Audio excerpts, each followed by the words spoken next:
take it home with you and use it. So we'll get started, and PJ is supposed to be up here saying the prayer, but maybe we can get Watona up here to introduce Dr. Todd Bazzilla. Thank you.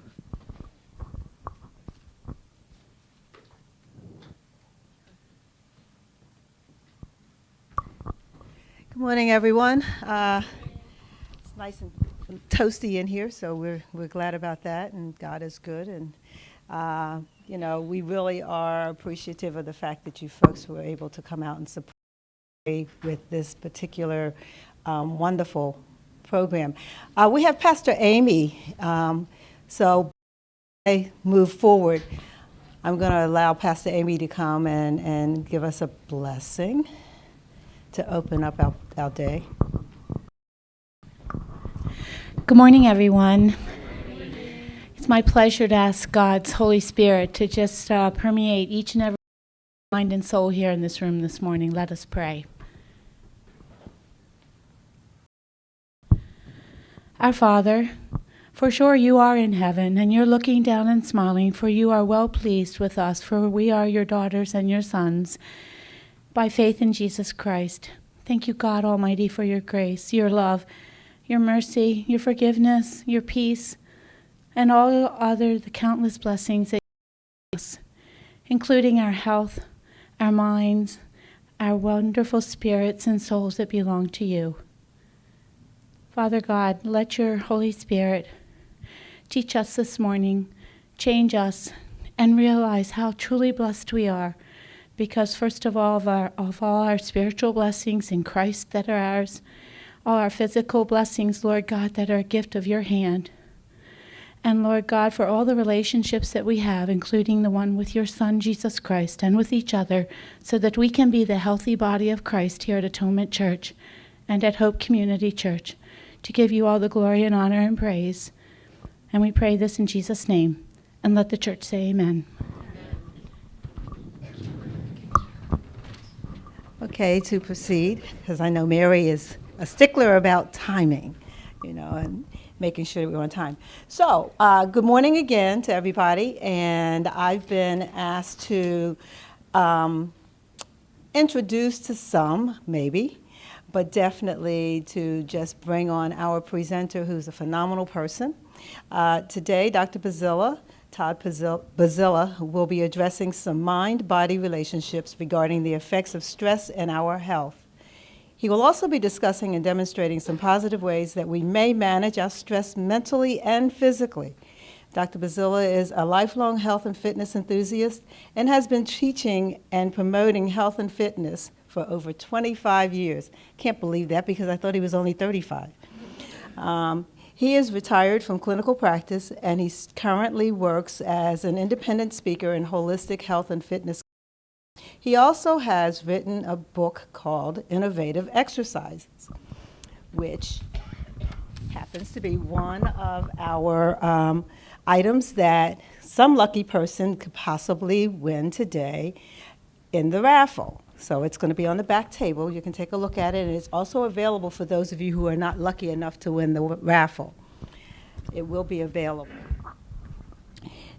Dr. Bazzilla's academic credentials include a DO, which is a doctorate in osteopathic medicine, with board certifications in osteopathic manipulative medicine and neuromuscular skeletal medicine, as well as holistic medicine. He has an M.Ed., which is a Master's of Education in Exercise Physiology. He has a CSC, which is a certification in Strength and Conditioning Specialist. Should I say he's a certified Strength and Conditioning Specialist. So without further ado, let's bring on our presenter for today. Thank you. And before I get started, I have somebody be a volunteer for me to push a button on that keyboard to advance the slides when the slides need to be advanced. It's real simple. F10 goes forward and F9 goes back, and they're labeled up there. Very good. Thank you for coming out. I just wanted to point out another thing for you, for anybody that's internet savvy or with email. I have a website. It's just drbazilla.com. And if for any reason down the road any of you would want to contact me for any reason, you can email me through there. There's a contact form there you can do, and I'll get right back to you. The other thing is I have some articles that I had written. They're available for free download on their PDF. So if that interests you, related to health, that kind of thing, you can put it on there. I also have some YouTube videos that I've cut and done in the past. Some of them are lecture-based, little snippets, and some of them are also exercise-based. So if you're at home and you're looking for some ideas on, and we'll address some of these today, things that you want to do at home, you want to try at home, you don't have a lot of exercise equipment, you don't have a space, but some ideas to give you some ideas, you can go to the YouTube link, just click the YouTube link, it'll take you to my YouTube page, and then look for fitness challenges. And they're just numerical, like Fitness Challenge 1, Fitness Challenge 2, Fitness Challenge 3, and so on. And that'll give you some ideas. And again, if we have time today, I will also have you maybe try some things, or I'll demonstrate some things up here for you as well. Also, in the context of this, if you have any questions or comments or something that comes to your mind while I'm talking, I'd probably rather you just say it then, like do it right then. So if you get something comes in your head, put your hand up, we'll address it right then, because it might be really very relevant to what we're doing and make it flow better. I'm not a big fan of waiting till the end, because then sometimes the thought has left or the moment for the whatever has passed. So if you've got a question or something you want to contribute, just go ahead and we'll take care of it right then and there. Is that good? Does anybody have any questions about anything before we start? People in the back, you can hear okay? Everybody's good with everything? All right, so again, the title is related to stress. How many of you, no, that's okay. How many of you have felt like you've been put through the ringer, literally, and figuratively at times? Or you know people that are currently going through it, right? The person in the middle is experiencing the pain, and there seems to be somebody on one side turning the crank, and there's somebody else on the other side threatening them at the same time. So all of us at some point have probably experienced this kind of a thing metaphorically, if not literally. Hopefully not.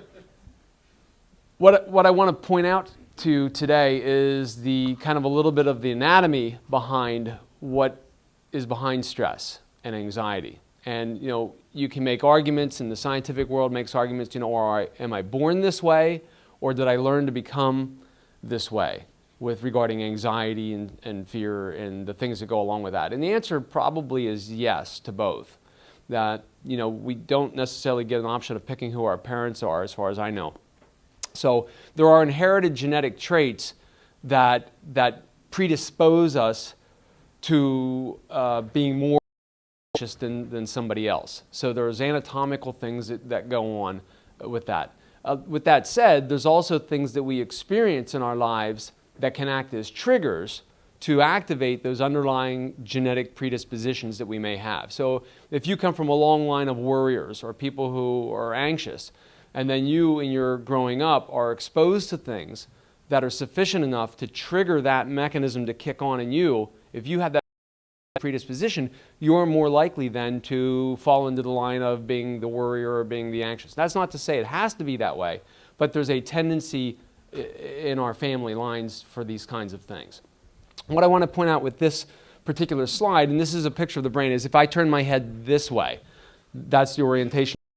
The front part is the frontal lobe. The rear part would be the occipital lobe. And each part of the brain has a relative role, if you will. This represents the most superficial part of the brain, what's called the cerebral cortex. And this is the part that, all things being equal, we should have some cognitive ability to control and to monitor and to regulate. This is where the learning occurs. This is where the thought process, should I do this or should I not do this, occurs. When I see something that comes in through my eyes, the place that you actually convert it into useful information is in the occipital lobe. So all the different parts of the brain, these are the parts that we have some control over. These are the parts where you make thought processes, that kind of thing. Now, does anybody know anyone here that's had a brain injury, significant concussion, closed head trauma, that kind of thing? Depending upon what part of the brain that has been injured can affect their personality or their decision-making abilities or other types of factors, their interpretation of information as it comes in. So you can start out normal, so to speak, have some sort of physical trauma that damages parts of those brains from whatever process, and then that changes. So have people observed that? Have you seen that in your life where somebody went through an injury and then they weren't the same after the injury, or they had a habit, heavy drinking or drug use or something like that, and they seem to have changed from what they were previously? Well, part of that is from a higher center standpoint. The cerebral cortex is referred to as the higher centers. And whenever you're feeling a certain thing, whether it be anxious or happy or sad or whatever, we can rationalize it and we can interpret it through these parts of the brain. Next slide. Now, there's that same picture. I just turning the other way again. So on your left, as you're looking at the screen, that shows you those higher centers of the cerebral cortex, the cognitive part, the part that you have some ability to reason and think things through. Inside that, deeper to that, in that central component there, is something called the limbic system. And the limbic system is made up of various structures called the thalamus, the cingulate gyrus, the fornix. There's a special little structure there you can see called the amygdala. The amygdala, that's kind of the center of the brain, really tied in strongly to emotions. In any case, the thalamus and the area right underneath the thalamus, which would be called the hypothalamus because it's right beneath it, those are the parts of the brain that, unless you've been like a guru master and practicing heavy meditation for a long period of time, we don't really necessarily have a lot of control over that. That's kind of the involuntary component of our being. How many of you have ever had somebody push your buttons? You've had your button pushed, and before you knew it, you were right there. You were upset, you were anxious, or you're taking a walk, and a dog that you didn't know saw you coming, and it decided it was going to bark the moment you got next to it, and then you're like halfway across the street with your heart pounding. You've had those kinds of things? Well, that's what that does. When you get hungry, when you get thirsty, when you're feeling threatened, those kinds of things, that's what that part of the brain does. It's an automatic trigger mechanism. And how long does it take you to get upset or have that mechanism activate? How many of you have walked around a corner and somebody goes, boo, and you're like, and whatever you're holding goes flying, right? It's instantaneous. And the chemicals that are associated with that, which we're going to talk about in a moment, the chemicals that are associated with that get released. And then that activates something called your fight or flight system in your sympathetic nervous system. That takes just that long to activate. The problem is it has a half-life. The chemicals that are released, the epinephrine, norepinephrine, or the adrenaline as it used to be called, when that gets released, that has a half-life. And so it takes you just that long to have that button pushed, but it takes a while to calm down, right? So we can't do necessarily much about the instantaneous getting shocked or the getting, something jumps out and scares us, or you're going down the road and all of a sudden you see a light going on and you're like looking at your speedometer, you're like, oh no, right? Bam, bam, bam, your heart's going, and now you're like, I'm going to make a donation to the police force. We can't do anything about that instantaneous moment of triggering, but what we can do is we can enhance how quickly we can get back into a calm state. And those are, yes? Post-traumatic stress, is that a brain issue or is that another part of you that... The question is about post-traumatic stress disorder. Yes. Is that a brain issue or is that something else? Yes, it's definitely a brain thing. It's a brain thing. And then the question remains to be, why are some people, like, I'll use the military as an example because that's where you commonly will see it. You have 1,000 soldiers experiencing the same stressor, which might be warfare, things blowing up or whatever. When those 1,000 soldiers come back, not all of them are going to have a post-traumatic stress disorder. Some will seem like they've never been through anything and they're like hunky-dory and things are fine. And there's going to be others that are completely a wreck. So the question is, what was different between those two? Even though the same basic stimulus was experienced, why did one become a mess and one not become a mess? And that you can look at, there's an anatomy behind that. Again, that predisposed things, the ones that are more likely, given a certain stimulus, to have that expression, those are the people that end up being a mess versus the people who can go through seemingly almost anything and it be unfazed by it. Some of that is anatomy. Also, learned processes on how to deal with it. The cognitive component, like using the higher centers to formulate thought processes to handle and deal with the stressor that you just saw.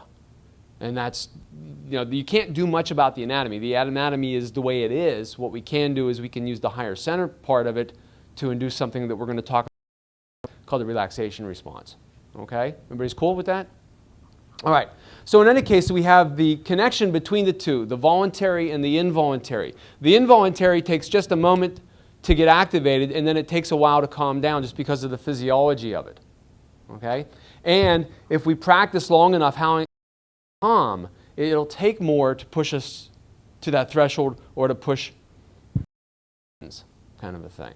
The other thing that can happen to us, and this is kind of a fancy word, is called facilitated or facilitation. This is a neurologic concept where if you've had some kind of physical injury at some point, it could be like from shoveling snow, or it could have been an automobile accident, or it could be just a constant postural thing. Different regions of our body have control mechanisms over the area of that. So like my upper thoracic region, that'll have some control to what goes on in my head, what goes in my heart, what goes on in my lungs. Middle thoracic will have some control over what happens in my abdomen, like my stomach, my small intestine, my pancreas, my spleen, my liver. Lower down into the thoracics, upper lumbars will control my kidneys, my ureters, my reproductive organs, those kinds of things. They're called fields of influence. And what can happen is if you're under either an acute injury or a long-term type of stressor scenario, any area that's being directly compromised becomes what's called facilitated. What that means is that those nerves now are in an excited state, and it doesn't take nearly as much for them to manifest a symptom expression as it would have had they not been facilitated. I can pretty much guarantee that everybody in this room area or regions of their bodies that have been facilitated. And the way you would know what it is I would just ask you this question. It's kind of a rhetorical question. You don't have to answer it back. Just think what your answer is. How many of you know that when life stressor or whatever thing that causes you distress cranks up, you have a symptom that shows itself? How many has something? It's gastrointestinal. And I correspondingly have a mid-thoracic issues, which stem back from when I used to do a lot of athletics and wrestling and high jumping and things like that. So I've got mechanical things that relate to that region of my body. Other people might get something else. They might get a headache. They might get urinary frequency. They might get a rash in a particular part of their body. Right? They might get an eye twitch. There's all different ways that we express things. But any area of view that's like your warning sight, like the check engine lights, whatever your symptom that shows itself, when you're under a significant stressor, that area mechanically and physiologically correlates to an area that's probably been facilitated. Now, in cases like post-traumatic stress disorder or fibromyalgia, things like that, the scientific belief is that the area of facilitation is to that limbic system, that place itself has become facilitated. Now, that's the person who's walking around and they hear like they're going off. Over-exaggerated responses to what would, for most people, not be normally a big deal. They're the people that express either rapid heart rate or sweaty palms or nausea. There's a lot of different ways we can express disturbance. But in an area that's been facilitated, if it's central to your limbic system, your underlying fight or flight system, that's then when you see the post-traumatic stress disorders. That's when you see the fibromyalgia stuff. That's when you see those types of things. Next slide, please. On your left, as you're looking at it, that represents the area of control of the sympathetic nervous system. It runs from your first thoracic down to about your second lumbar. Nerves that carry it up into your head, into your arms, into your legs, things like that. On your right, that represents your parasympathetic system. That's coming from your cranium, your head, in your brain, and your sacrum. The sympathetic, the one on your left, that's the fight or flight system. That's the one when somebody scares you or you get all distressed about something. That's the system that starts to overexpress and predominate. It's a fail-safe. If you were walking down the street and somebody jumped on you, you wouldn't want to have a thought process, now, gee, I wonder if I should move quickly and fight back, or if I'm standing on something hot, I my foot to keep it from burning now, or that sharp thing that's penetrating my foot, I wonder if I should maybe remove my foot from that. You don't think about it. It just automatically what? Something that's burning you, you pull away. You don't, if everything, that's how it should work. So that's your sympathetic nervous system. The rest and digest, the relaxing, the chilling good time, the laying on a beach and watching, the boats go by and all that kind of stuff where you're real comfortable and having a good time, that's a predominance of your parasympathetic nervous system. And those two things work as a balance. They're not one goes up, the other one doesn't go down. They kind of like chase each other like if you ever watched a monitor for a sound system where like the treble goes up and they're like bumping around all the time. It's kind of like that. So if one goes up, the other one tries to go up and balance it and tries to. The problem is if the sympathetic system is always on guard, if you're always walking on eggshells, always afraid of the next bad thing that's going to happen, that kind of thing, or if you were a military person and you're the minesweeper, and you're like, is today going to be the day that I step on the thing that goes click and then bang, right? That kind of a thing could be a disturbance, and that would make your sympathetic system continually be cranked up. If you have a region of your body that's been previously injured or strained or whatever, then you're the guy that always has the stomach stuff, or you always have the urinary stuff, or you always got the diarrhea, or you always got the rash or whatever. You become that person that has those symptoms when you get stressed. Everybody's cool? Everybody understands the idea between sympathetic versus parasympathetic? Okay. And a lot of drugs that people use are based on blocking or accelerating these things. There's things called beta blockers. How many people have heard about beta blockers? They used to lower your blood pressure. They're used to calm people down who are overexcited. They block the sympathetic nervous system receptors from chemicals that are released, and therefore you don't have that big response because it's blocking the expression. The only problem with that, from my perspective, is that the underlying thing is still wound up. You're just blocking the expression of it. I liken it to be like there's on, and there's smoke coming out the window, and the solution being to put the window down. So now you don't see the smoke. Well, the fire's still burning, and you got to ultimately put out those windows aren't, it's going to find another place to express itself. So that's the idea of trying to really not just mask symptoms, but get to the underlying reasoning behind why you have a problem and what's really going on with it. All right? So next slide. This is the effects of stress just kind of broken down. Stressor, whatever that is. Could be you get a letter in the mail, could be somebody's holding a gun to you, could be your child is yelling at you and not doing what you think they ought to be doing, that kind of thing. Whatever that stressor is for you, it causes a stimulus in the thalamus. That was on that little picture underneath the limbic system that we saw before. It releases chemicals that have influences and effects on your body. People that have been under stress for a long period of time often find that they're gaining weight, fat weight, and they start losing muscular strength and muscular size. The reason is because high levels of cortisol released because of chronic stress. Has anybody known anybody that's had like a autoimmune disease or a significant thing where they were taking a lot of steroids? What happens to them? How do they start to look? They start getting sometimes they get a fatty hump up here, they get body fat around the belly, they don't have as much muscle mass. Because corticosteroids in high concentration over a period of time will basically make you lose your muscle mass, lose your bone mass, they make your blood sugars go up, right? They're not designed for long-term experience. They're designed for short terms. Like if you smash your toe, you want a little anti-inflammatory to take care of that, meaning your body produces it. But if you're under stress all the time, or you're perceived to be under stress, because even if the true stressor is removed, like I'm no longer in the battlefield, I'm no longer minesweeping, I'm no longer being threatened by something. If you can't get rid of the thought processes that keep remembering having been in that circumstance, it's just as if it's really happening. The physiology of the body does not know whether it's real or not real. How many people have ever had a dream, a nightmare?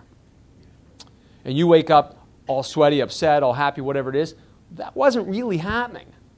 It was a conscious thing that your brain was either a memory or your brain was creating something. But physiologically, your body did not know any different. It didn't know any better.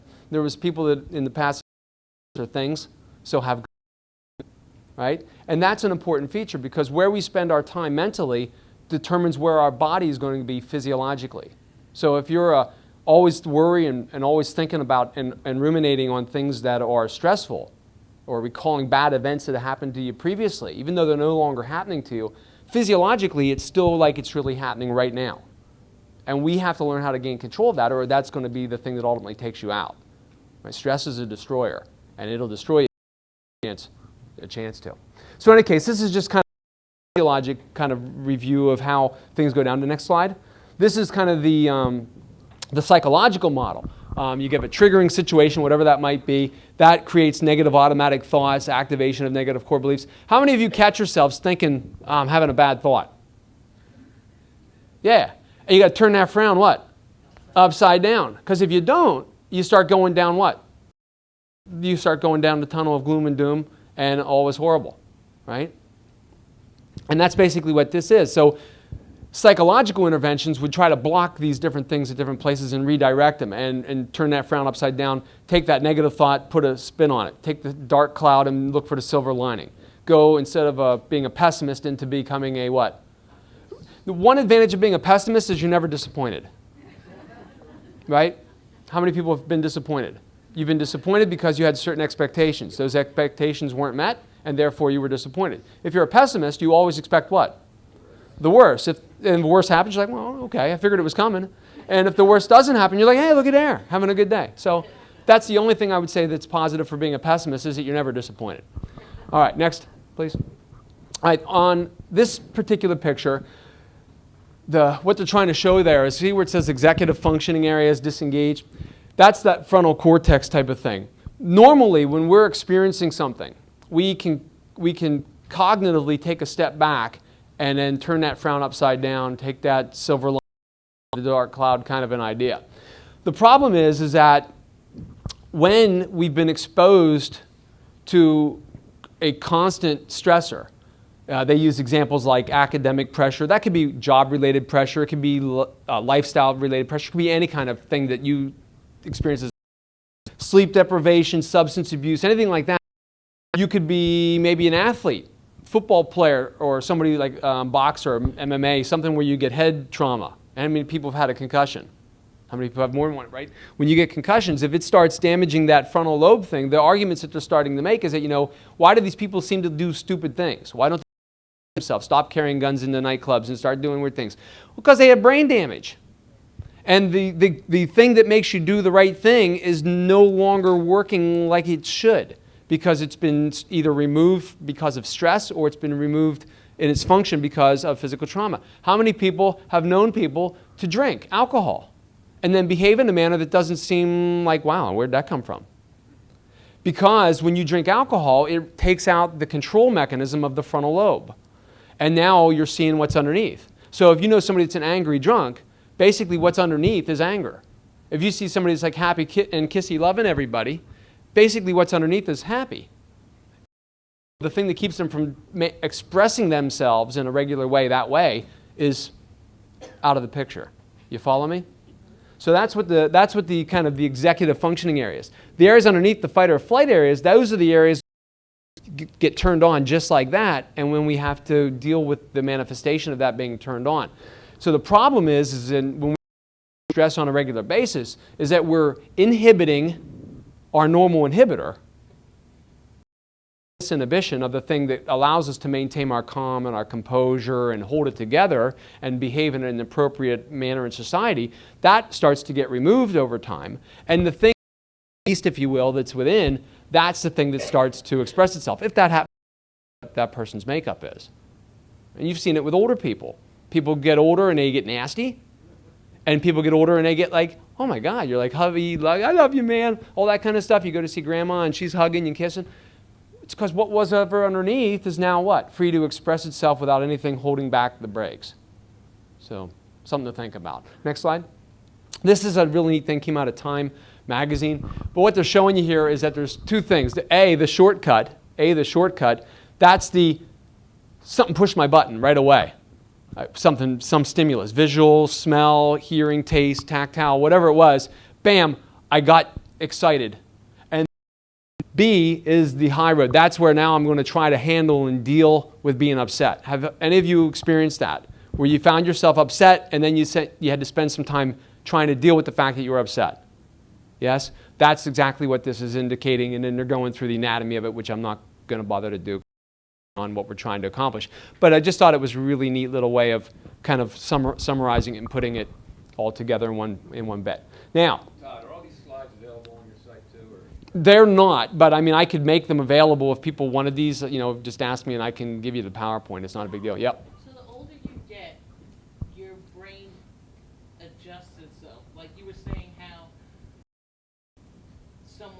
be ornery at one stage, but as they get older, they're all soft and lovey-dovey and everything. That, like, your brain just gets older and decides to change. And So the question she was making was, how is it that your brain can maybe shift, like when you were maybe nasty when you were young and then you became nicer when you got older?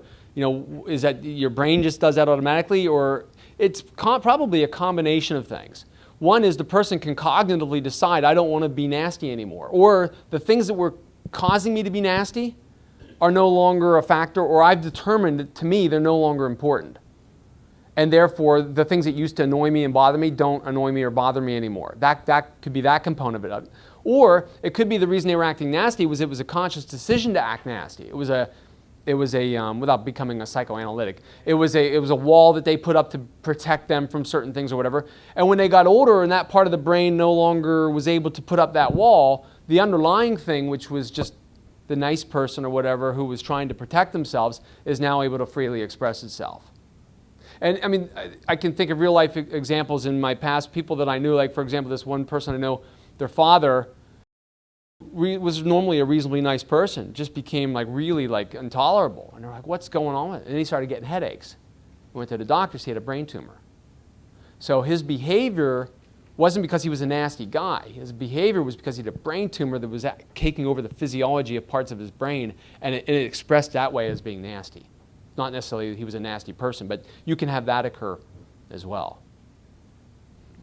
In any case, what we're going to talk now, unless there's any questions about that.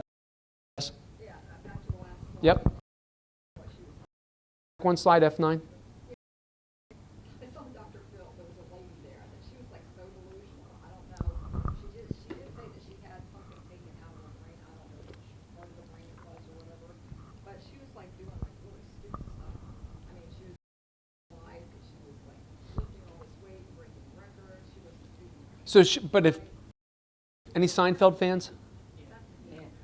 Yeah. The question she was a Dr. Phil show or something, a segment where a woman was delusional. She had a part of her brain had been removed surgically. I'm assuming. Yeah, just a mass. A mass was taken out or whatever, but now she's just freely telling lies and all these things. And her family's like, where's this coming from? Well, absolutely, the brain can be related to that, and you can have. There's all different kinds of things. If you're interested in like neurobiology, you can study all the kind of cool things. Like my wife is a book that was written about a person that thought his wife was an inanimate object, like he didn't recognize the person. That's a brain thing.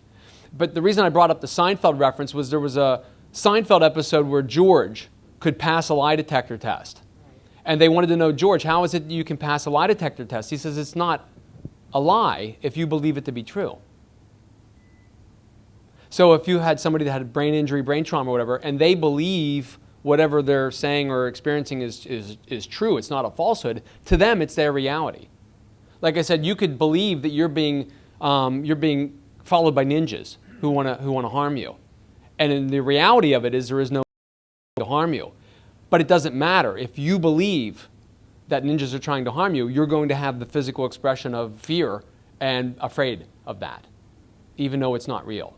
And that can definitely be a brain thing, particularly in brain pathology and abnormal brain function. Okay? All right. Forward a slide and right back one. There you go. What we're going to talk now is going to shift into something called the relaxation response, which a good bit of research has been conducted on this. And I'm going to try to look at it from a mind-body-spirit connection. I thought that was an excellent little frog. My wife likes frogs, and I saw that, and I gave that to her as a screensaver. In any case, if you go one slide forward. So as you're looking at the screen, on the left-hand side as you're looking at it, that's what we were just talking about it. We were just talking about the stress response and all the physical things that go on when our buttons have been pushed either acutely or if we're chronically under a state of stress and anxiety. Usually it's with a stressor that we can't do anything about.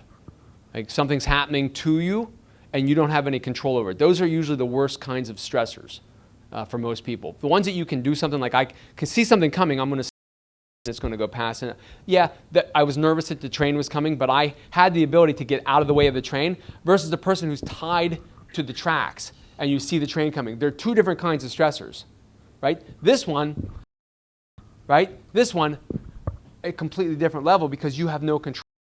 issue, right? So those are the things like on the left-hand side as you're looking at it. On the right-hand side as you're looking at it, that's basically the opposite. The relaxation response is the opposite of the stress response. And for most of us, what we need to do is figure out how do we keep these in balance. You don't want to be non-excitable. Like, you see something coming at you and you're like, wow, that's a beautiful car. Look at the lines on that thing. Well, it'd be better to get out of the way so you don't get hit by it. We need the stress response. We need that to allow us to be able to do what we need to do. But we also need to be able to turn it off or turn it down at times when it's not appropriate. Like when you're laying in bed at night and your kaleidoscope of thought is going on in your head, or you're thinking about the 45 things that are going to come to hurt you the next day, or all the things you got to do. That's when you need to get it turned off because it's not appropriate, because now it's cutting into your recovery time, which is your sleep time, those types of things.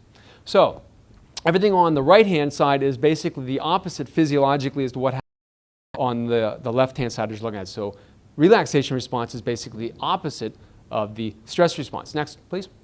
So how is relaxation response achieved? Well, there's basically 5 major components that are usually used or integrated. They don't necessarily all have to be in place, but one or more usually have to be involved.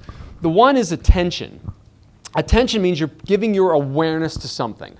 You're giving your awareness to something. Like right now I'm talking, and hopefully you're paying attention to what I'm saying. That means you're not thinking about, gee, I wonder when this is over. I got to go to the bathroom. When's this guy going to stop talking? Like attention, you're distracted by something else. Attention is when you're giving your thought process to whatever it is that's going on. If you go to a beach and you're looking at the ocean, you're paying attention to the ocean and the waves or whatever's happening, versus you're sitting there thinking, things I got to do yet tonight, and the ocean is happening, giving it any of your awareness. Follow?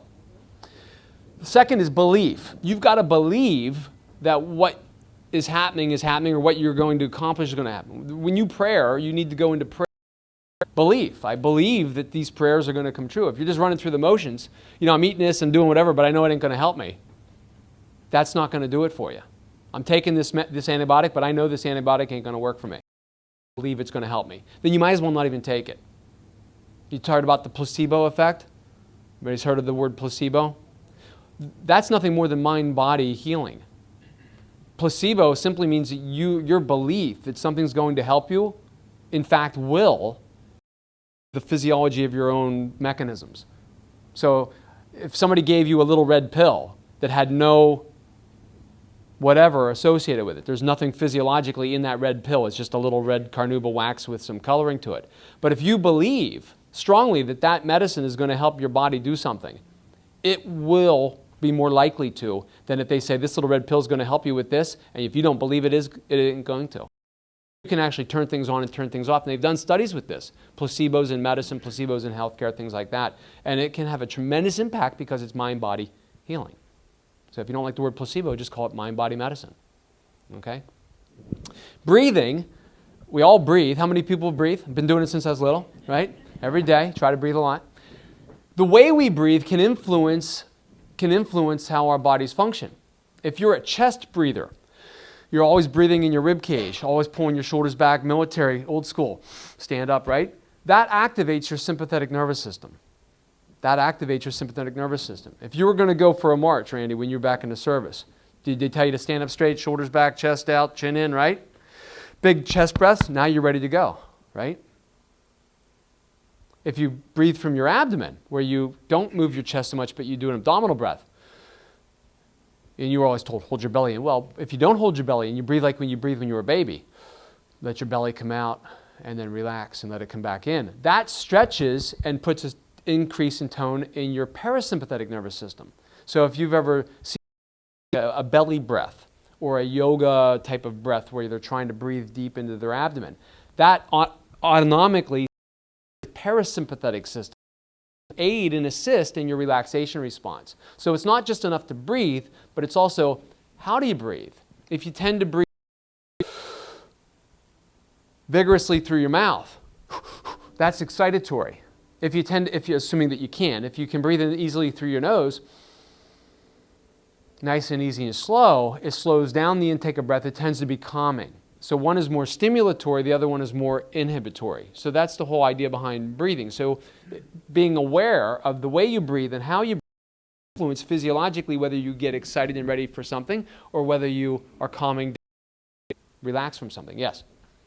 I've heard it's proper to breathe 4 in, 4 seconds in, 4 out. She was commenting about, she heard it was proper to breathe 4 seconds in, 4 seconds out. I would say it depends on what you're trying to accomplish. If I'm out running, I'm just going to breathe like I need to breathe so that I don't fall over, right? If I'm walking and talking and doing what I do, I'm not necessarily being mindful of my breathing. If I'm trying to get into a meditative state, there are people that will do even more than that. There's walking meditations that you can do where you can breathe in for 3 steps as you're walking and then breathe out for 6. You can do like do 2 to 4. There's different ways of challenging it. If you're making the walk a meditation, yes. If you're just out having a stroll, you're probably not going to be very mindful of it. As far as saying what's the best way to breathe, whatever way is keeping you on your feet. Yeah, I don't have a particular opinion about, a 1-to-1 ratio or a 1-to-2 ratio. It has to be comfortable. If you're breathing in a way that's making you feel like I need to breathe right now because I'm going to pass out, that's creating a stress response. Right? So it's a matter of comfort and breathing in a way that's going to cause you the least amount of physical or physiological discord. All right. Which if somebody has COPD or emphysema, you think they're having a great day from a calms perspective because they're constantly what? Or they have to blowing it out because they can't get the air in the out. Constantly under stress. Constantly under stress. And they also take what kind of medicines? They take corticosteroids, right? To try to get rid of inflammation and all that. And that just further enhances. It's a losing battle kind of thing. It's not a good scenario. It's better not to get it. Intention is, what are you trying to accomplish with this? Your goal, your intention. Cook with intention, play music, sing with intention, help somebody with intention, good intentions. Intention is, what am I trying to accomplish here? What am I trying to accomplish here? So if you're going to go for the relaxation response, your intention should be to be what? To be relaxing. I'm going to relax. I'm going to be calm. And we're going to do a little exercise in this at the end. We'll practice a little bit of something that you can do. And then outcome. The outcome is, I have some measurable way of knowing this. And for some people, they do biofeedback. They'll put little clips on their fingers and they can look at a machine that shows when they're breathing certain things with their muscles, the little light comes down. And when they're too tense or they're breathing wrong or they're not being relaxed, the little light will go up. And some people it'll be tones or other types of things. So the outcome is, what are you trying to achieve? What are you trying to accomplish? And how am I going to? Some of you have heart rate monitors maybe. You can put your heart rate monitor on, you can do your thing, and you can watch the heart rate monitor go down. Or if you have nature's heart rate monitor, is just take your pulse. Right? Just put your finger, take your pulse. Hopefully you got a pulse, otherwise we got a problem. But those 5 things are usually, some combination of them are usually how we initiate a relaxation response. We have attention, belief, breathing, intention, and outcome. Now, what kind of things are generally necessary to produce a relaxation response? Well, usually in most people that practice it, it's the repetition of something. It could be the repetition of a word. Some people call that like a mantra. Whatever it might be. It might be a word that means something to you. It might be a sound.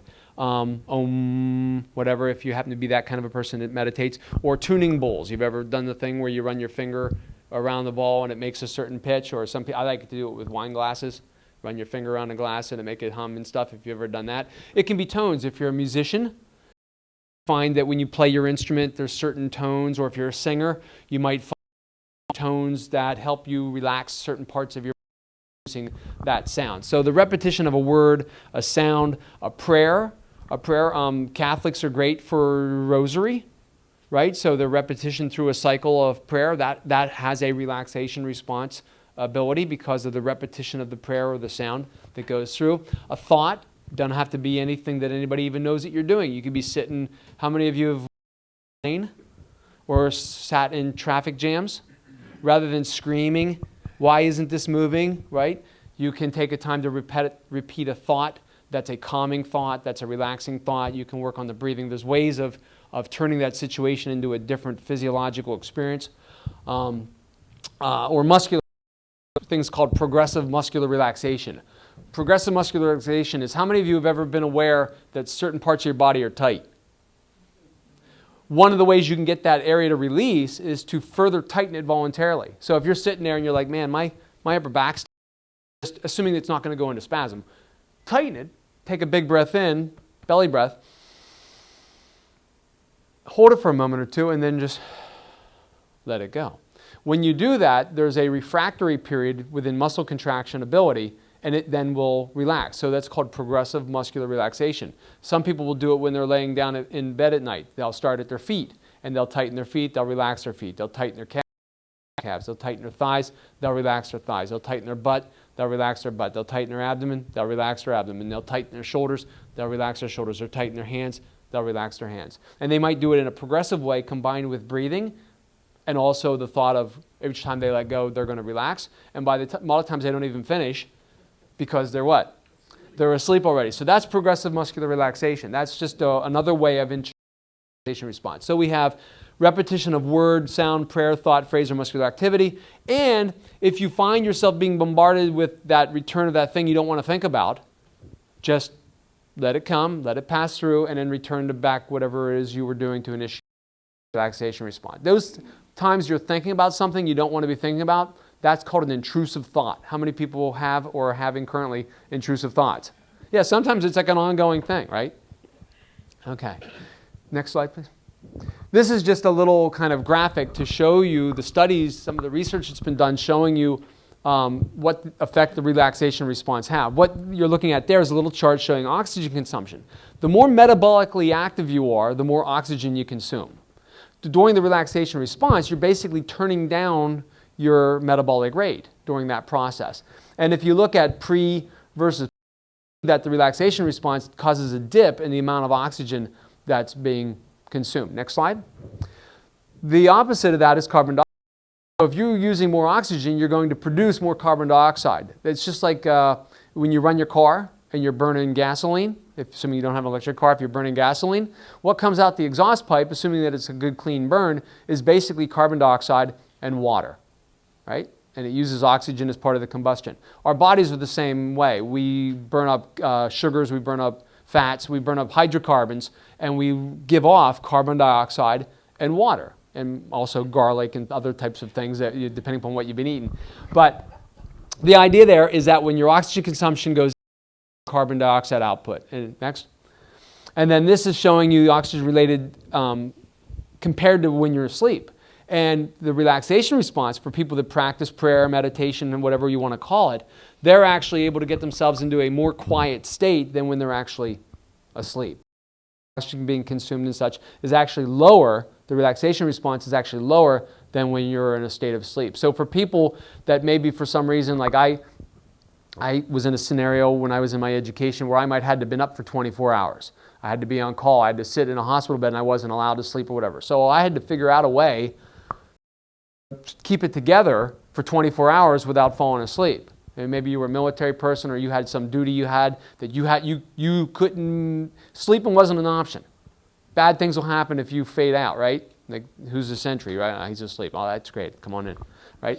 So the idea is that you have to figure out a way, how do I relaxation response would be something, a meditative kind of state where you're still aware and you can crank up and become alert if you need to, but at the same time you're not out like, gee, I wish I'd have known that the fire was going on, or I wish I'd known they were calling a code, or I wish I know that somebody was sneaking, those kinds of things. This kind of a thing allows you a restful experience, but still having a certain level of awareness of what's happening around you so that you can be alert to do should you get the idea? Very good. Next slide, please. So what conditions have been helped by the relaxation response? Well, things like anxiety, cardiac arrhythmias, because a lot of cardiac arrhythmias are related to overexpression of the sympathetic nervous system. Those would be your tachycardias, things where things are real fast. Bradycardias are overexpression of the parasympathetic system. Chronic pain, depression, hostility, hypertension, high blood pressure, infertility, insomnia, PMS, just for the ladies. PrEP or surgery and x-ray procedures, side effects of various other kinds of therapies for AIDS, things like that, side effects of cancer therapy. So relaxation responses and such have been shown medically to be very useful. So some of your more progressive medical care centers will now offer meditative type of classes or prayer classes, or they'll try to teach the person these relaxation responses, because most people when they're sick and they're undergoing some sort of treatment usually aren't like, wow, this is fantastic, I'm so good, I'm so calm. That's usually not the scenario. Most people are kind of worked up, and that whole life-death thing is a factor, and it's a stressor for them. So they're trying to teach them mechanisms by which they can counterbalance that. Next slide, please. So what are the benefits of exercise? Because you can't just sit around relaxing all day, because they say a body in motion stays in motion. And a body at rest, well, a body at rest deconditions. And that is one of the biggest problems we have in our society, conditioning. It used to be just as people got older, you became, you get some arthritis and you stop doing stuff. So you see a lot of deconditioning in the elderly.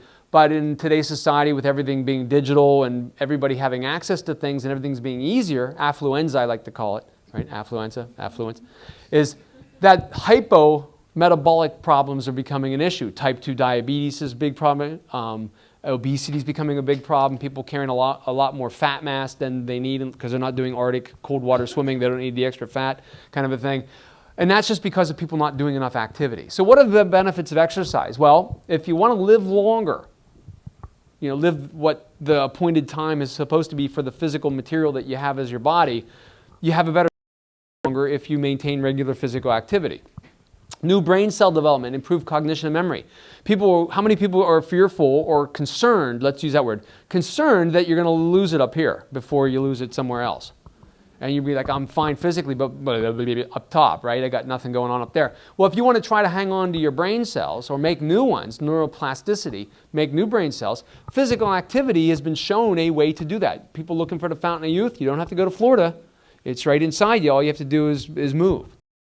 Improve physical function, better quality of life, less depression, less anxiety, improve cardiovascular health. And by that, it can lower the bad cholesterols, the cholesterols that are more associated with developing atherosclerotic heart disease, and it can increase the protective cholesterols, the ones that help to keep you from getting. It can lower your triglycerides, it can lower your blood sugars, it can make you less likely to have type 2 diabetes because physical activity increases insulin receptor sensitivity as well as insulin receptor number. So you get more receptors and they become more sensitive to the insulin you have. How many people have heard of the word metabolic syndrome or insulin resistance? What do you got to do to get that? Nothing. That's how you get that. If you do nothing, you're going to become insulin resistant. Your body's being told, we need a little more. And you go, Captain, I'm giving, and she's all she's got, right? Mr. Scott. In any case, the idea is that if you don't do regular physical activity, your body now has to work harder to manage what it normally would be able to manage with less difficulty. Physical activity makes your insulin work better, therefore makes you less likely to be a type 2 diabetic, which is usually a diabetic that because they weren't doing enough physical activity and perhaps eating the wrong kind of a diet as well. Yes? What kind of exercise? We're going to go over that just shortly. Good question. Question was what kind of exercise, and we're going to talk about that very soon. Blood pressure, lowering blood pressure if your blood pressure is elevated. If your blood pressure is like it's supposed to be, it'll just maintain it there. But if it's high blood pressure and you're running around waiting to pop a vessel, it can bring it down over time and reduce risk of stroke. Two kinds of stroke, bad and worse? No. Two kinds of stroke, there's a hemorrhagic stroke where something goes pop. If it goes pop and it's an artery, you probably won't have any opportunity to do anything about it. You'll probably be dead. If it's a vein, you acknowledge the fact that you got a headache, will probably be able to help you. The other kind of clot type of stroke, and then in which case it depends on how much blood supply has been blocked, depending upon what kind of function you'll have or not have. Improve weight control. And when I say weight control, what I mean is you have more of you as lean tissue and less of that's a benefit of exercise. Improve muscle strength and balance, improve bone density. How many people are concerned about the potential of becoming osteoporotic and therefore having easier breaking of your bones? Well, if you don't want that, physical activity can help you not get that. You cannot get that. Or if you do have it, it can help you maybe reverse it a little bit, combined with medicines and and dietary changes, that kind of thing as well. And how many people can benefit from a better night's sleep? It's not about sleeping longer. It's about the quality of the sleep while you're sleeping. If you sleep 5 hours and you wake up feeling, I feel good, I'm ready to go, that's all you needed. If you lay in bed 10 hours and you're like, I still feel horrible, it ain't about laying in bed. It's about the quality of sleep and what's happening within your brain. That's your recovery cycle. Anybody ever have a computer here? You reboot the computer, like it's getting glitched out, you got to reboot it, and then everything's magically fixed. That's what sleep can do. Sleep's like your reboot. It allows you physical and physiological and psychological recovery time. If your sleep isn't proper and you're not getting good sleep, you're not getting your reboot. You're not getting your time. And then it's just a matter of how long can you go like that before the wheels come off and you start having problems. Okay? Next. All right. Components of physical fitness. Well, there's five basic components that comprise our physical fitness, and we can categorize them. One category is anaerobic. Anaerobic is the thing that you can do without needing any extra oxygen to do it. Like you blink an eye, that's anaerobic. You smack your leg, you laugh, you lift something heavy for a few seconds, that's all anaerobic, okay? And power and strength, your ability to jump out of the way of something, your ability to push something, your ability to go out and shovel a little bit of snow, your ability to lift somebody up, you got a grandchild or something, pick the child up, carry him over, sit him on a couch. Those are your anaerobic types of things, okay? Aerobic is your cardiovascular or your endurance stuff. That's your stuff to be able to go somewhere, go shopping, go to the mall, walk around in the mall. That's low-level aerobic. You could be a bicyclist. You could be somebody that does crew. You could be a runner or a jogger, something like that. Those are higher levels of aerobic fitness, but that's another category. Those are usually activities that are sustained activities more than maybe 3 minutes or so. That's your aerobic kind of system.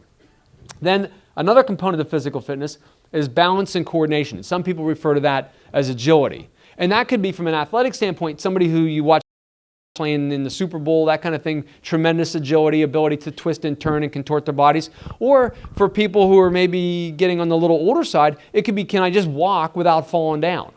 Can I get up out of my chair? Can I move sideways? Can I get up and down the steps?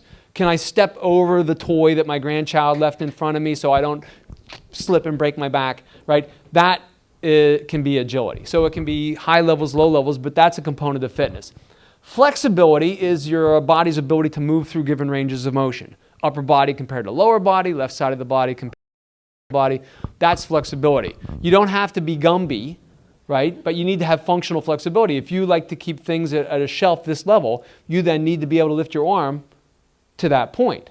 Otherwise, you're going to have to get up on top of something, and now we're talking about climbing up on things, and then when you climb up, there's a greater chance of falling back off. So it'd be easier if your arm was flexible enough to lift up here and have enough strength to do that, than it would be to try to climb up on something, and now maybe our balance coordination thing becomes an issue. So that's a type of component of fitness. And then body composition, that is how much of us is made up of what?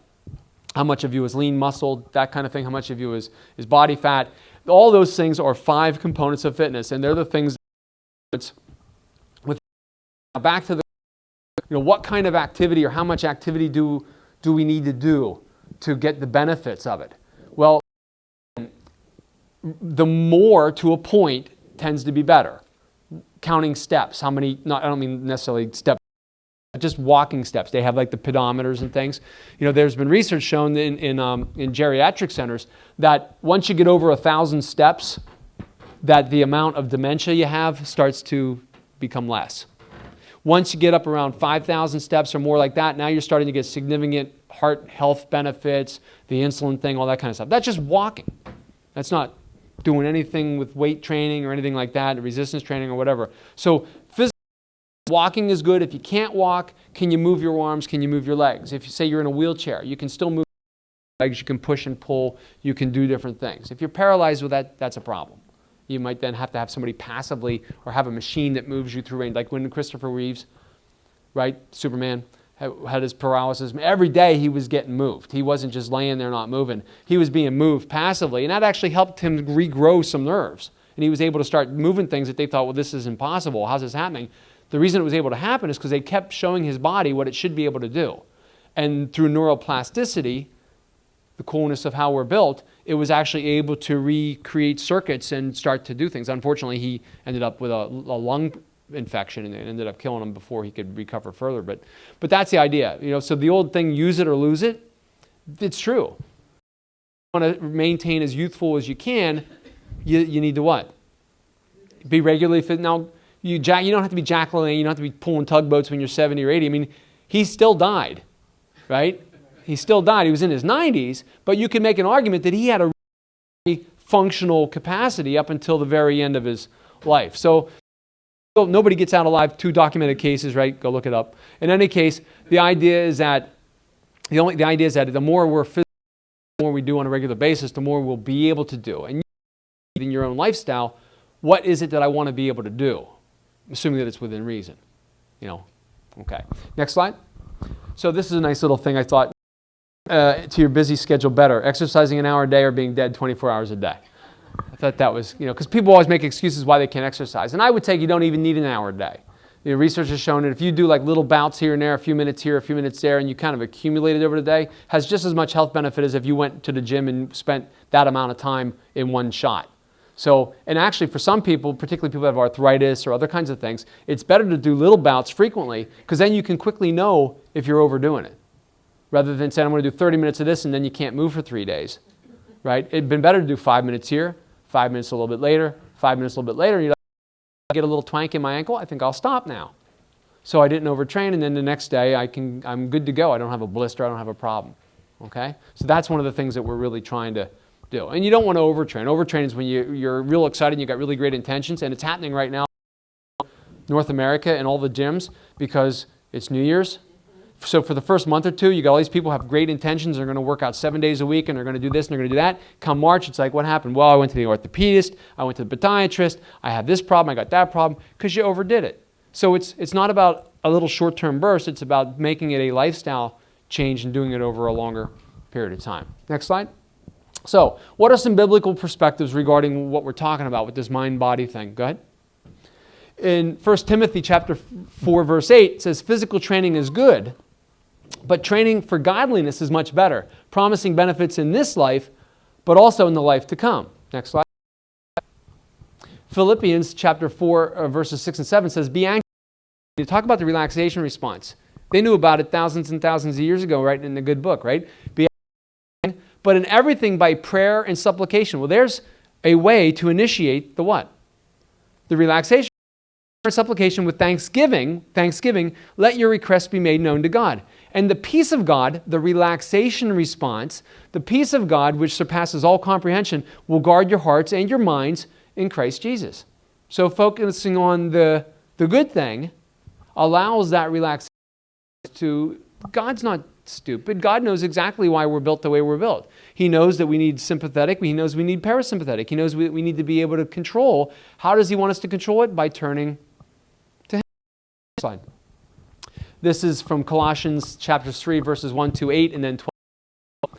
So since then, you have been raised with Christ. Set your hearts on things above, where Christ is, seated at the right hand of God. Set your minds on above, not on earthly things, because earthly things are the things that what? Stress us out. If you want to get stressed out, just think about earthly things. Earthly things. Things like anger. Anybody ever have anger? Rage, malice, slander, filthy language. All that stuff. Because that's the earthly stuff. That's the stuff that's going to cause and initiate the stress response that you don't need in your life. Therefore, as God's chosen people, holy and dearly loved, clothe yourselves with compassion. How do we get the relaxation? Be compassionate. Be kind. Humility. Gentleness and patience. Bear with each other and forgive one another if any of you has a grievance against someone. So if somebody did something wrong to you, somebody do something wrong to them. Yeah, it's probably happening right now. You just don't know about it. Wait till you get home. Right? Forgive them. And over all these virtues put on love, which binds them all together. Let of Christ, the relaxation response. Let the peace of Christ rule in your hearts, since as members of one body you were called to peace. Next slide. Galatians chapters 5, verses 22, 23. But the fruit of the Spirit is love. So, godly things. Don't focus on the earthly things. Focus on the godly things. So if I'm going to meditate, what kinds of things could I meditate on? What kind of things could I apply and use? What kind of words could I focus on? What kind of thoughts or images could I create? These would be the ones. The fruits of the Spirit. Love, joy, peace. Now they use the word forbearance, but some people are like, what's forbearance mean? I looked it up. Forbearance means patience, restraint, and tolerance. Kindness, goodness, faithfulness, gentleness, and self-control. Against such things there is no law. If we focus on these things, if we make this the focal point of our daily thought process, when you get that intrusive thought, that thing, I'm thinking about that thing that irritates me again, when that comes in, if we replace that thought with any one of these or any combination of these, we're going to experience the peace of God, the peace of Christ, which is the relaxation response that He built us to have so that we could function well. Okay? Good? Excellent. Next slide. So, does anybody need to do anything quickly, like use a restroom or anything like that? If you need to, we can take a couple-minute break, and then when we come back, go through a little demonstration of different ways we can do things. Okay? Does that sound good? Good. Excellent. Is this a good time for a break? Yes. I mean, they're here for a reason, right? Do you want this moved or anything? Does everybody know where the restrooms are? I forgot to mention that up front. There, I don't think And there's three downstairs. That was really interesting. One at the bottom of the steps, and there are two back around by the chapel.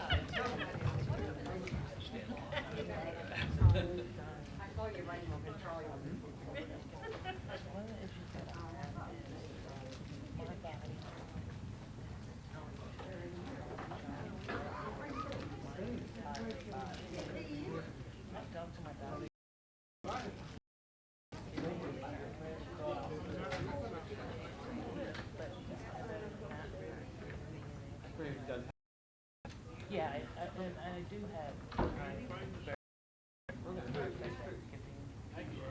Okay. Yeah, so, but until I can do that, I'm trying to grab walking.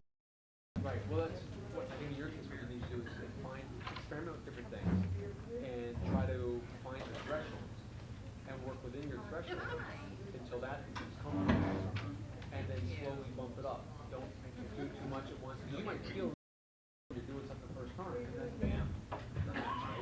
So little bits of things, And I'm going to show some different things that you can do anywhere. And also, yawning constantly.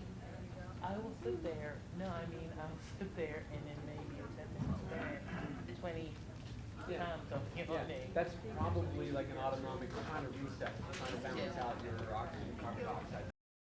Yeah, so it's something I should, okay. Do that or you just completely silly board. Yeah.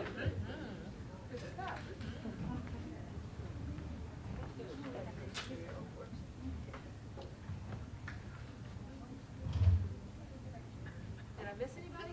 Did you get one?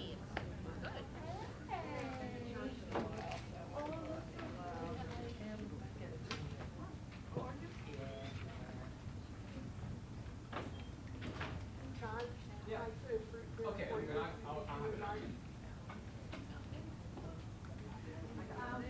On break, I just want to remind everyone, if you would please complete the evaluation, the little white form that you have at your place setting. Where you're seated. We really need your feedback each time. And also we're going to use this, we're going to collect them, and this is what we're going to use to determine who wins the raffle. We have 3 items that will be raffled today. The book, as I mentioned in the introduction of our presenter, I forgot what it was, organic? Okay.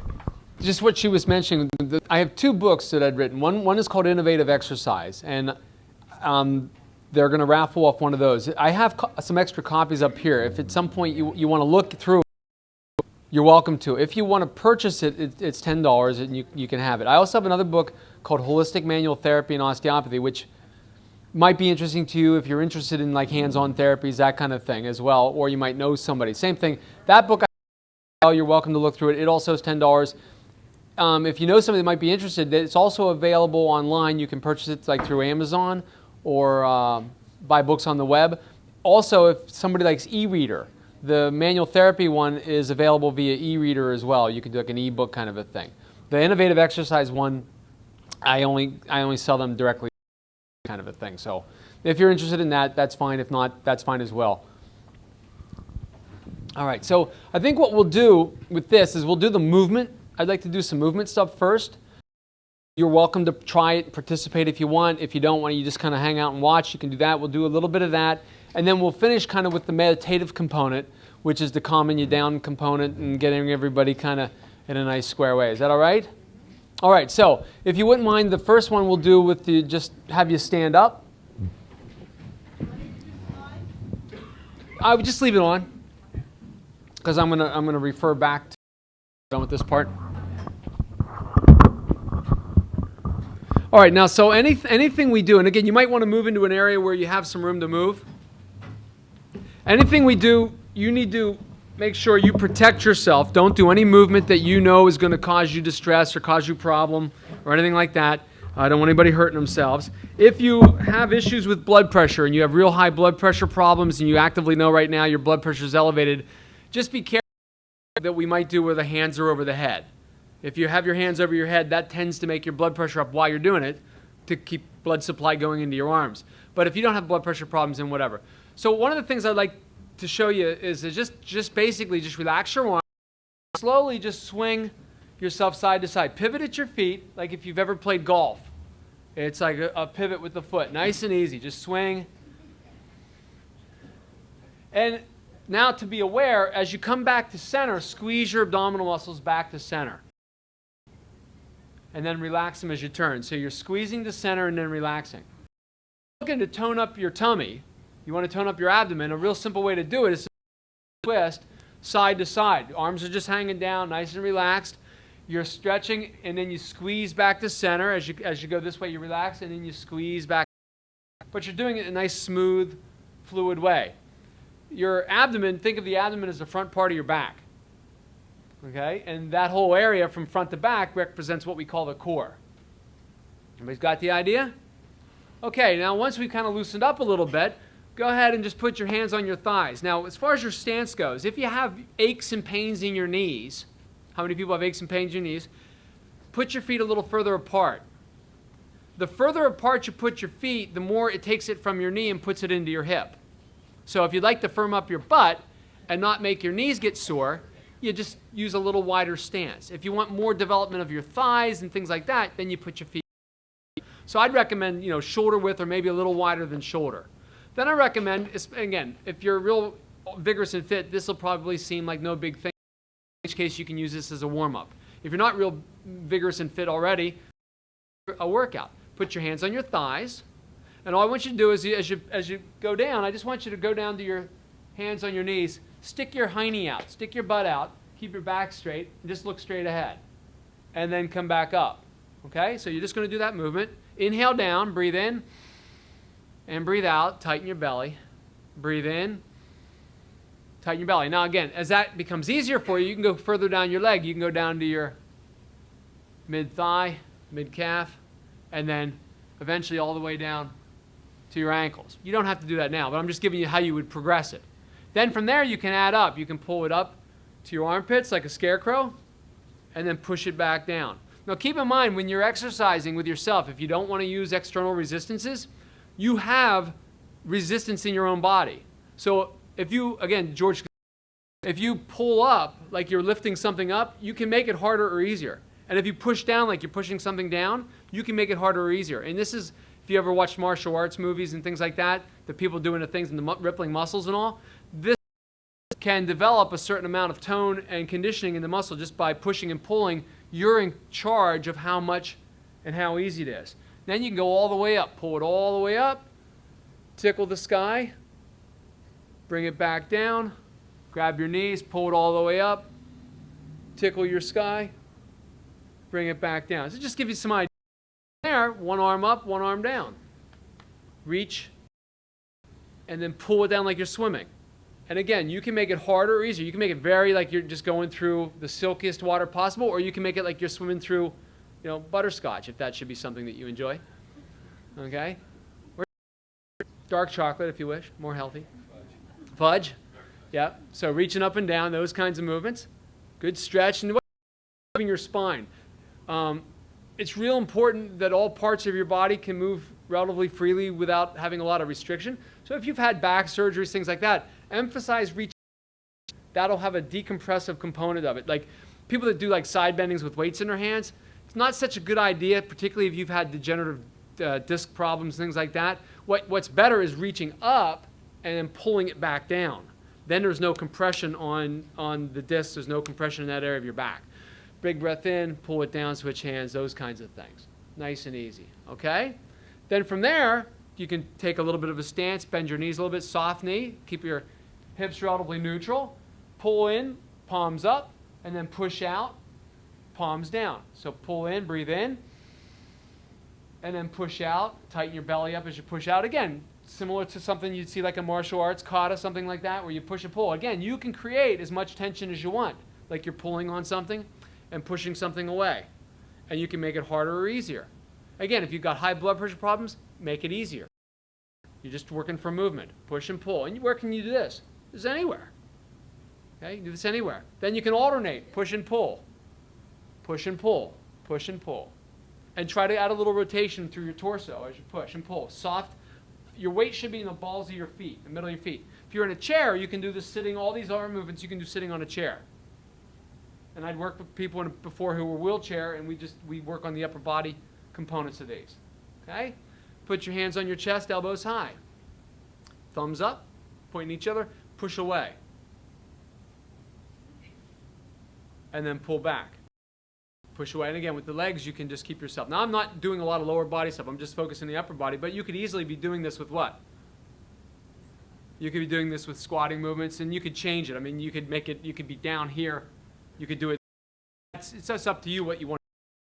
But push out, and then bring it here, one out, one in. So we're also working on what? Flexibility, coordination. How many people are starting to? It's just your arms, right? Everybody get the idea with that? Okay. Now, that was kind of neat. There's different sequences, different combinations. I brought some towels. If you come on, you grab a towel if you like. If you want to grab a towel, all clean, I promise. Grab a towel. Thank you. Okay, grab a bunch. Grab a bunch. There might be like there. Grab a towel if you're interested. So if you're doing those kinds of movements and that's not enough for you, you want to get a little bit more of a workout out of it, what kinds of things can you do? Okay, I'll show you ways that you can create greater resistance using your own body as a resistor. All right, well, since our upper body we were doing that, I'll show you some upper body types of things, okay? Okay, first off, how many people want to kind of make their back a little bit stronger, back a little bit better so you can pull things? Well, just grab onto the towel and grab it palm up. The other hand, the other arm's going to hold it palm down. So you got one hand that's palm up, one hand palm down. Now, I was going to turn sideways so you can see. I just make myself comfortable, give a little bit of a stretch here. I'm going to pull with this arm and resist with the other arm. So I'm pulling it to my side. See how I'm working that? So the arm that's pulling is being resisted by the arm that's going the opposite way. And I'm working the opposite muscle group. So I'm working two components at the same time. Now in your mind, you need to, from here, you need to focus on pulling from your back. And you pull with your palm up. That gets your bicep to a greater extent. All right? Pull with your palm up. All right. If you want to make it a little bit tricky, you can lift the foot up, you can go forward and back with it. Or you can just stand in position, push and pull. And try the other arm. Palm up, palm down. The arm you're pulling with should be palm up. And again, you can make this what? Hard or easy. Because you're working against yourself. You don't have to worry about anything breaking. I like a towel. You could use a rope. You could use anything. But I like a towel because if I'm outside or I'm sweating, if I'm in the house and I got a good sweat going on, I can just wipe it off with the towel. Okay? So push and pull from here. Get the idea? Okay? Pull it from your back, straight up. Keep your elbow close to your body. All right? Everybody feeling that at all in the back of the arms? Now you can take this like this, right? And just roll it. Roll it. Everybody's got it rolled? No? So like this. like this. And see, we can just practicing that is a nice little exercise. But just being able to roll it. Now you can work shoulder. If you want to work your shoulder, you just lift your arm up. You lift your arm up. Lift your arm up. So you're working this arm and using the other arm against it. How many people feel that in the shoulder muscles? If you want to work the backs of your shoulders, just pull it straight back, straight across. Straight back, straight across. If you want to work the front part of your shoulder, just pull it straight up. And you provide the entire range of motion, you provide the entire resistance. So how many have had like a rotator cuff problem? Right? You got your rotator cuff resistance right there. Rotation the way I'm showing it. External rotation is easy. Just work it one arm against the other. Okay, so that's an easy option. You want to work the backs of your arms. Ladies, you don't like the things hanging, right? Well, I just usually stand a little bit right here, pull one arm up like that. I'll just resist going the other way. And you can make it harder or easier as you like. You feel that in the back of your arms? Yeah, and again, you can harder or easier. You can put it behind your head if you like. You're drying off in the shower, you're like, might as well work my triceps a little bit. Okay, keep the elbows pointing up. Getting the idea? If you want the front of the arms, have the biceps looking like they used to when you were younger, just pull up and back down. You're working a tricep on bicep on this side. So you can make that harder or easier as you like. Yeah? Okay. Any canoeists, kayakers here? You can take the towel up here. You can kayak canoe forward. Nice circles. Try not to let the middle move. Try to keep the middle in place. And then reverse it. Back paddle. And I'm holding it about chest level. You can hold it lower. You can hold it higher. It's completely kind of up to you as to what you want to do with it. Okay? Getting the idea? Now, for legs, you can do squatting movements. You can do wide stuff. You can go side to side and all that kind of thing. Well, you can add upper body into that if that's not enough. You can do things where you go here, go down, come up, push it up overhead. You can do things where you go down with it over your head and bring it back. Again, it's just coordination, but I'm giving you some different ideas. You can do things where you have it up. You can touch. And this is, like I said, I have some videos on YouTube that you can kind of click on and do it. These things are also all shown in the book, the different variations and different things you can use. How many of you would be inclined to work out with somebody? Exercise with somebody? Randy, you come up? So if you're going to work out with somebody, you don't really need any weight. You don't need any extra resistance, things like that. If you have towels, just give me this one, you take that one. So what you can do, and as long as you're close to being around the same size, it's very easy to give each other resistance. So for example, for back, Randy and I could do one at a time. Bend your knees a little bit, sit down a little bit. And we can make it harder or easier for each other as we wish. So we do an alternating. We could also do, go ahead, you pull and then I'll pull. Yep. So we can work against each other. Because chest stuff's easy. I mean, you can do pushing movements, push-up movements, that kind of thing, easy. But back stuff, unless you have access to pulling on something, it can be a little bit more tricky. Right? So pushing and pulling movements, those kinds of things. Very clever. Hang on. We'll use this one. This one go. Hold here. So sit down. Just keep your elbow. No, you stand. Pull with your elbows high. Yep. Pull it to your chin. Pull to your chin. And elbows high though. Keep your wrists down. Wrist down towards me. Yep. And then just up. Inhale up. Exhale down. Let it go all down all the way. Right to there. Okay. Right. And upright row. And it's real easy for me. I don't have to be real strong to do these kinds of movements. So you can shift from here. Put your arms out straight. I can just have them do it this way with this. Just inhale up. Exhale down. And again, I could stand behind them, turn that way. Let the towel go. Just drop it. Arms down at your side. Inhale up. Lift your arms straight up.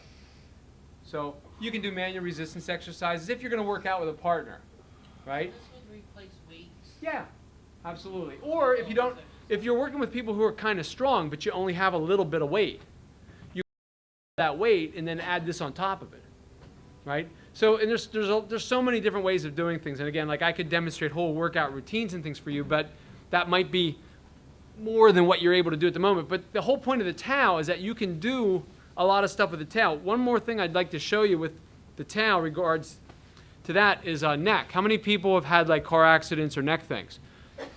You can strengthen, and you don't need a towel for this, you can do it with your hands, but I like the towel because again, if I'm sweating, you can work your neck forward. I don't recommend going too far into extension, so from neutral down kind of a thing. For particularly ladies with this, right? You want this to stay tight, you don't want to start giving, right?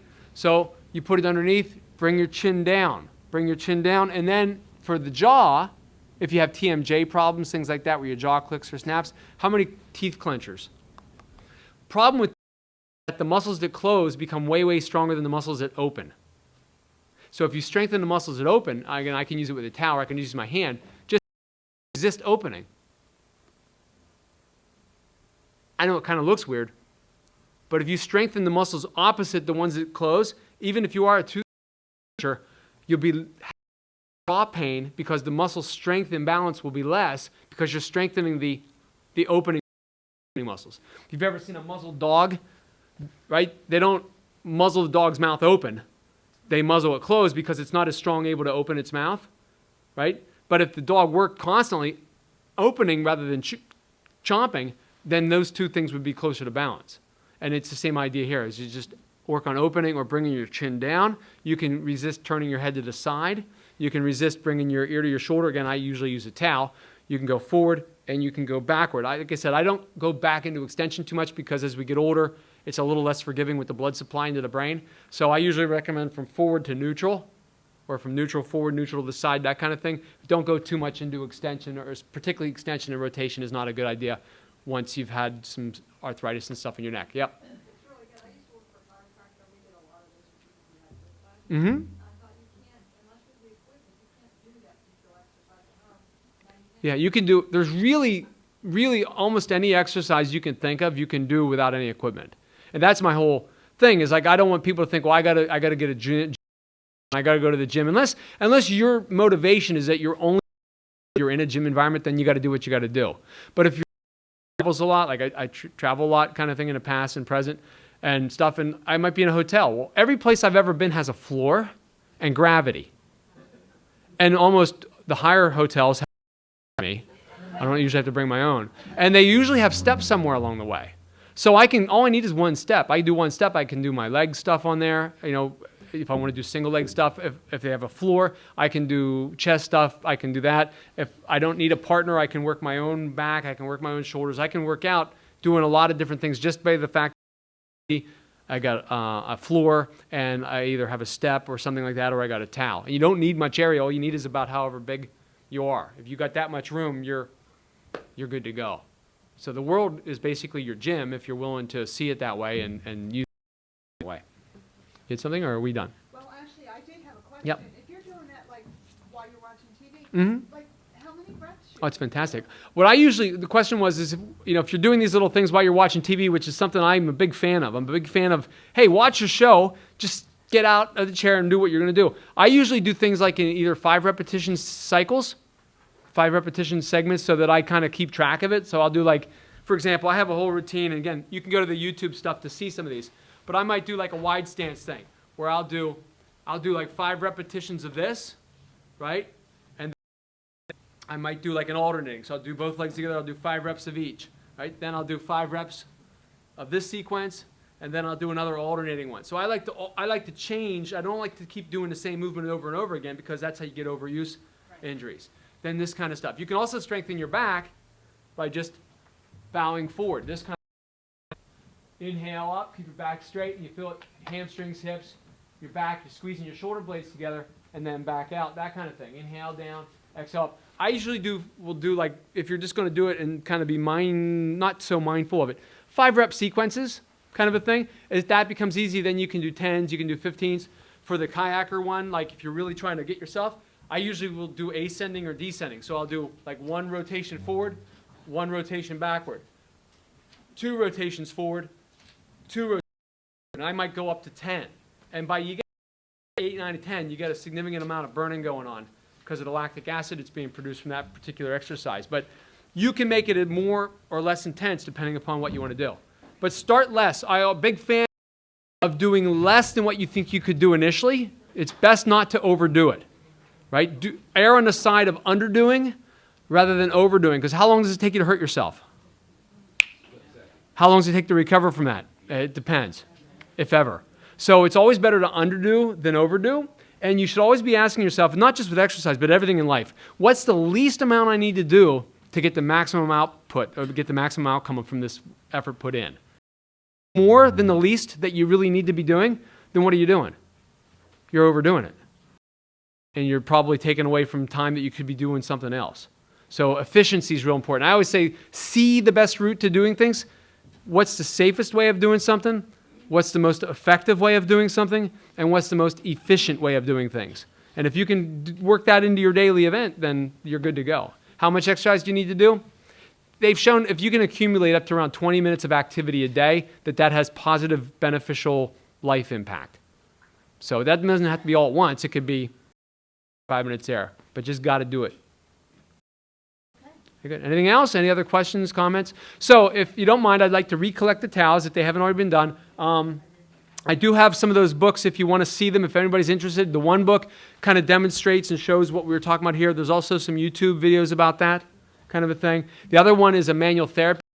It talks about the concepts related to health as it would relate to how your body is. If that's something of interest to you, you can look through that as well. And again, my website, drbazilla.com, has the other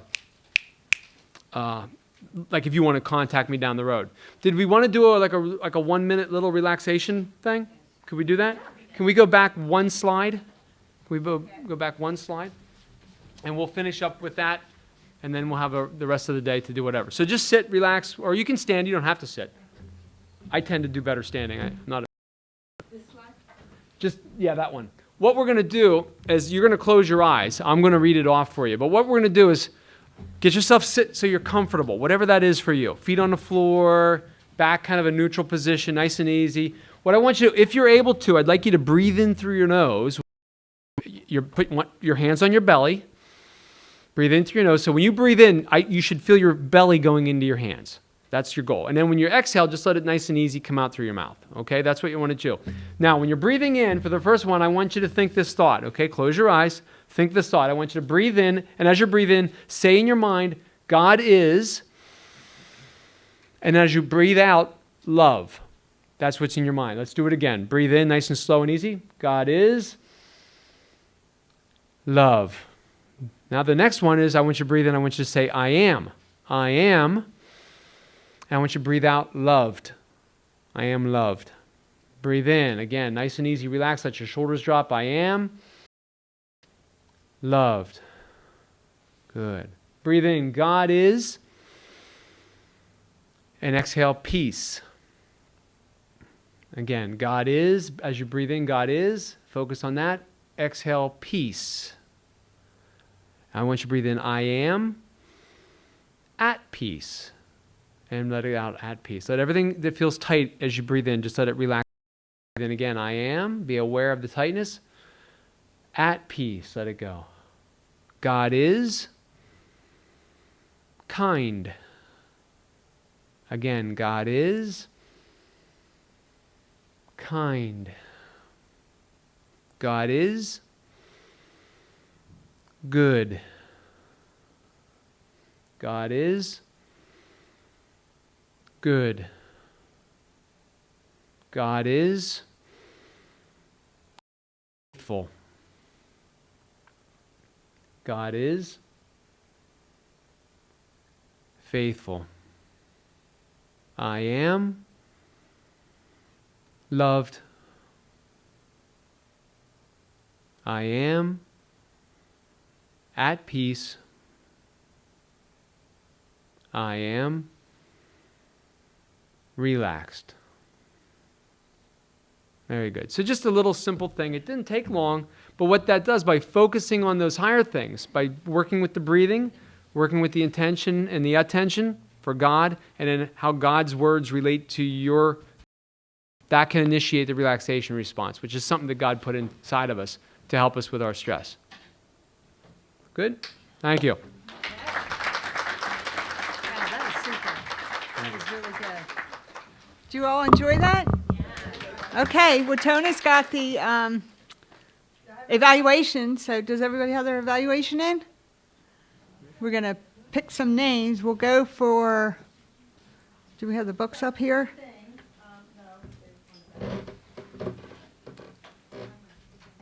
We can all do this in church tomorrow. Wouldn't that be something? We can all do this in church tomorrow, so bring your towels. And I spend a lot of time doing this stuff because I'm always fighting the anxiety thing. I usually do it through exercise because that gets rid of the stress, fight or flight. I'm fleeing and fighting in my exercise, right? But when that isn't enough, or you need recovery, and you're like, I'm fatigued, I can't exercise like that, you got to revert to the mind control stuff. I'm too short. Okay, we're going to raffle off the Innovative Exercise by Dr. Todd Bazilla first.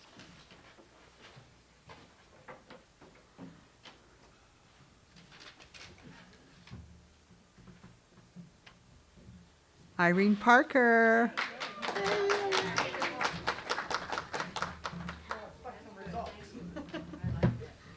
Now we're going to do the holistic manual therapy and osteopathy. We're going to have a homeopathic person here the last week. Debbie Clark.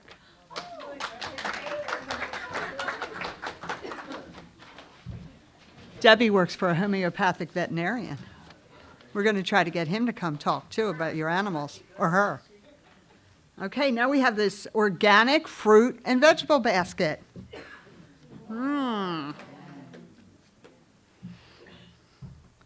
We'll have to transfer it.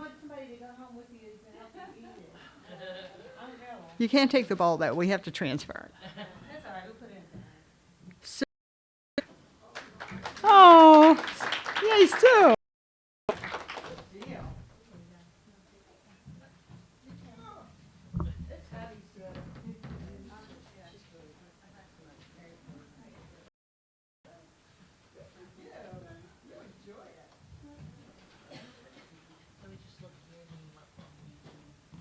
Well, just go to my website. Yeah, she was just asking if you want to see my YouTube things, just go to my website, drbazilla.com, and anywhere it says YouTube, it's a link. Just click the link and it'll there. Okay, we're all done, and thanks everybody for coming. Debbie's going to come up and say a prayer. Do I have to go up there? Can I say here? Wherever you want. They need to hear you on the. They do? Just say speaker.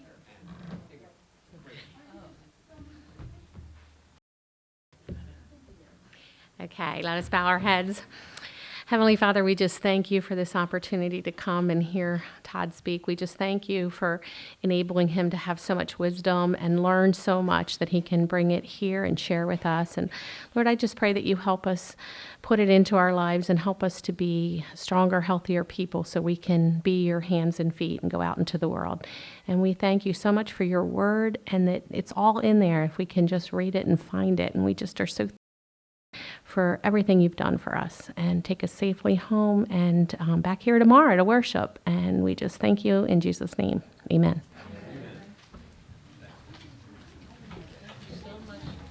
Oh, my pleasure. Glad I had the chance to do it. Awesome, awesome. It's Pastor John's sister.